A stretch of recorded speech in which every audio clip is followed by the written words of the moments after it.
Hello everyone, myself doctor Ashish Srivastava and आज मैं आपसे डिस्कस करूंगा जेनेटिक्स की डीपीपी नंबर 21।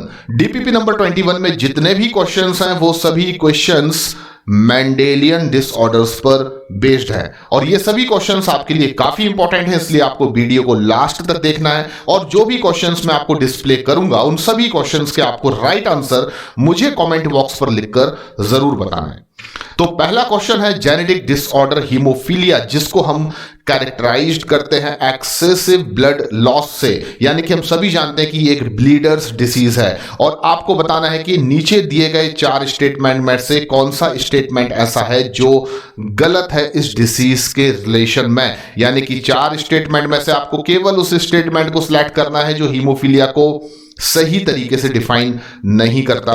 तो पहला स्टेटमेंट है it is an autosomal disease, और हम सभी जानते हैं कि हीमोफीलिया ऑटोसोमल डिसीज नहीं है, ये एक्स लिंक रेसेसिव डिसीज है। और यहां पर पहला ही ऑप्शन जो है वो गलत हो जाता है। ऑप्शन बी है it is a x link disease, तो हम सभी जानते हैं कि haemophilia x link recessive disease है, यानी कि ये ऑप्शन यहां पर बिल्कुल सही है। ऑप्शन सी है any of the factor 8 and 9 में बी एब्सेंट, तो ये भी बिल्कुल सही है यहां पर स्टेटमेंट, क्योंकि हम सभी जानते हैं कि हीमोफीलिया ए फैक्टर 8 के एब्सेंट होने की वजह से और हीमोफीलिया बी फैक्टर 9 के एब्सेंट होने की वजह से ह्यूमन में कॉज होता है। And it is a lethal disease, तो ये भी यहां पर बिल्कुल सही है क्योंकि ये एक लीथल डिसीज है, यानी कि इस डिसीज में अगर एक्सेसिव लॉस ऑफ ब्लड हो जाए तो ह्यूमन की डेथ भी हो सकती है। तो अल्टीमेटली ये स्टेटमेंट भी यहां पर सही है। तो मैं कह सकता हूं इस क्वेश्चन का जो राइट आंसर होगा वो ऑप्शन ए होगा। तो ऑप्शन ए जो है वो इस क्वेश्चन का राइट आंसर है, आपको याद रखना है।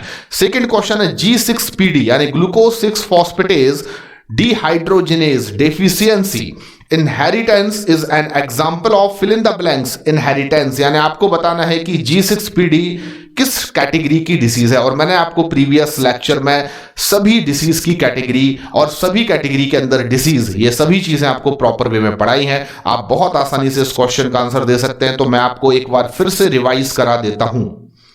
कुछ ऐसी डिसीज है जो एक्स लिंक रेसेसिव के एग्जाम्पल है। Number 1 colour blindness, number 2 haemophilia, number 3 glucose 6 phosphatase dehydrogenase deficiency यानी कि G6PD सिंड्रोम भी कहा जाता है। एंड 4th नंबर पर आपको डिसीज याद रखना है डकने या डकनेज मस्क्यूलर डिस्ट्रोफी। तो यहां पर आप बहुत आसानी से आंसर दे सकते हैं कि G6PD डेफिशिएंसी ह्यूमन में एक एक्स लिंक रेसेसिव डिसीज है, यानी कि इस क्वेश्चन का जो राइट आंसर होगा वो ऑप्शन सी होगा। नेक्स्ट क्वेश्चन है in sickle cell anaemia the sequence of amino acids from the 1st to 7th position of the beta chain of haemoglobin. तो ये क्वेश्चन आपको कठिन लग सकता है, लेकिन बिलीव कीजिए ये क्वेश्चन एनसीईआरटी पर बेस्ड है। आप जब एनसीईआरटी में एक डायग्राम देखेंगे जो सिकल सेल एनीमिया को डिस्क्राइब करते समय दिखाया गया है, वहां पर आप एक चीज गौर करेंगे कि नॉर्मल जो जीन है HbA जीन, उसमें 6 नंबर पोजीशन पर जो नॉर्मल जेनेटिक कोड होता है दैट इज GAG।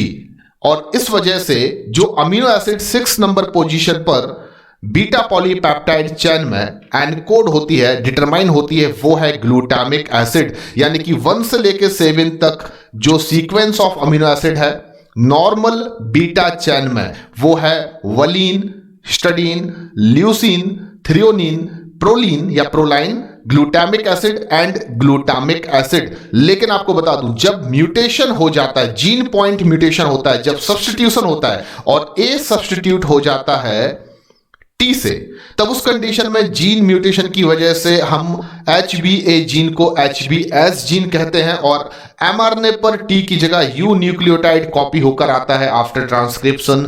लेकिन जब बीटा पॉलीपेप्टाइड चेन ट्रांसलेशन से बनती है तो ग्लूटामिक एसिड की जगह पर 6 नंबर पोजीशन पर जो अमीनो एसिड का सब्स्टिट्यूशन होता है वो होता है वलाइन।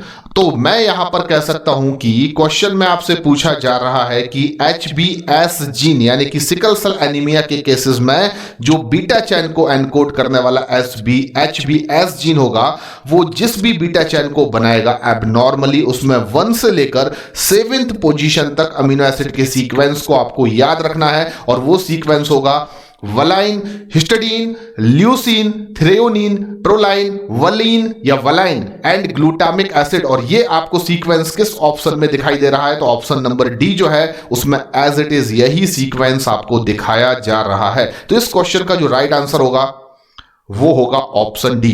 तो आप ये सीक्वेंस बिल्कुल याद कर लीजिए कि नॉर्मल बीटा चेन में 1 to 7th अमीनो एसिड का सीक्वेंस क्या होगा, और सिकल सेल एनीमिया के केसेस में जो एबनॉर्मल बीटा चेन प्रोड्यूस होगी फ्रॉम HbS जीन, उसमें 1 to 7th अमीनो एसिड का सीक्वेंस क्या होगा। अगला क्वेश्चन है sickle cell anaemia is caused due to substitution of. तो हम सभी जानते हैं, अभी अभी हमने देखा है कि सिकल सेल एनीमिया के केसेस में जो सब्स्टिट्यूशन होता है, प्रतिस्थापन होता है, वो ग्लूटामिक एसिड का 6 नंबर पोजीशन पर जो प्रेजेंट होती है उसका होता है वलाइन अमीनो एसिड से। यानी कि मैं कह सकता हूं glutamic acid at the 6th position of beta globin chain by valine. और ये किस ऑप्शन में लिखा हुआ है? तो ऑप्शन डी में लिखा हुआ है। यानी कि इस क्वेश्चन का जो राइट आंसर है वो आप आसानी से सिलेक्ट कर सकते हैं, ऑप्शन डी। यानी कि सिकल सेल एनीमिया एक जीन पॉइंट म्यूटेशन या सब्स्टिट्यूशन की वजह से होने वाली डिसीज है, जिसमें ग्लूटामिक एसिड जो कि 6 नंबर पोजीशन पर बीटा ग्लोबिन चैन में प्रेजेंट होती है, उसका रिप्लेसमेंट या सब्स्टिट्यूशन हो जाता है वलाइन अमाइनो एसिड से। तो option D is the correct answer.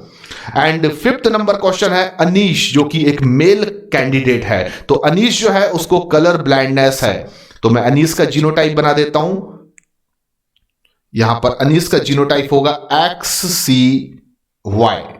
Anish जो है हमारे क्वेश्चन में वो कलर ब्लाइंड मेल है जिसकी शादी हो रही है शीला से, और शीला जो है वो कलर ब्लाइंड नहीं है लेकिन वो कैरियर है। क्वेश्चन के अकॉर्डिंगली शीला जो है वो कैरियर है। इसका मतलब उसके जीनोटाइप को मैं इस तरीके से रिप्रेजेंट कर सकता हूं। अब आपको बताना है कि इन पेरेंट्स से जो ऑफस्प्रिंग्स प्रोड्यूस होंगे, उन ऑफस्प्रिंग्स में जो सन होंगे यानी कि मेल ऑफस्प्रिंग्स होंगे, वो कितने % होंगे या क्या चांस होगा उनको डिसीज होने का।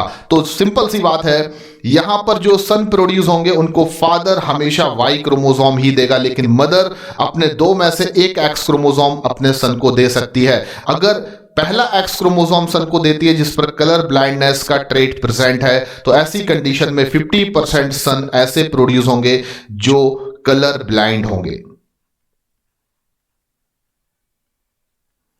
जबकि अगर मान लीजिए मदर ऐसे X क्रोमोसोम को देती है 50% केसेस में गैमीट्स के थ्रू जो नॉर्मल X क्रोमोसोम होगा जिस पर कलर ब्लाइंडनेस का ट्रेट प्रेजेंट नहीं होगा, तब उस कंडीशन में 50% ही ऐसे सन या मेल ऑफस्प्रिंग्स प्रोड्यूस होंगे जो नॉर्मल होंगे, यानी कि नॉर्मल विजन को रखते होंगे, जिनको कलर ब्लाइंडनेस बिल्कुल नहीं होगा। तो इस क्वेश्चन का आंसर होगा ऑप्शन बी यानी कि 50%। तो इस क्वेश्चन का राइट आंसर है ऑप्शन बी यानी कि 50%। तो आई होप कि आपने सभी क्वेश्चंस को बहुत केयरफुली समझा होगा। ऐसे ही क्वेश्चन नीट एग्जाम में आएंगे, ये मैं आपको बता सकता हूं, और ऐसे बहुत सारे क्वेश्चंस की आप बार बार प्रैक्टिस करते रहिए, क्योंकि हमें ऐसे क्वेश्चंस को कम टाइम में सॉल्व करना पड़ेगा। तो आशा करता हूं कि आपने इन सभी क्वेश्चंस के सॉल्यूशंस को बहुत प्रॉपरली समझा होगा। आपके राइट आंसर्स जो हैं उनको कमेंट बॉक्स पर लिखकर जरूर बताइए, और अगले लेक्चर में मैं आपसे डिस्कस करूंगा कुछ और बहुत इंपॉर्टेंट क्वेश्चंस। तब तक के लिए थैंक यू वेरी मच, धन्यवाद।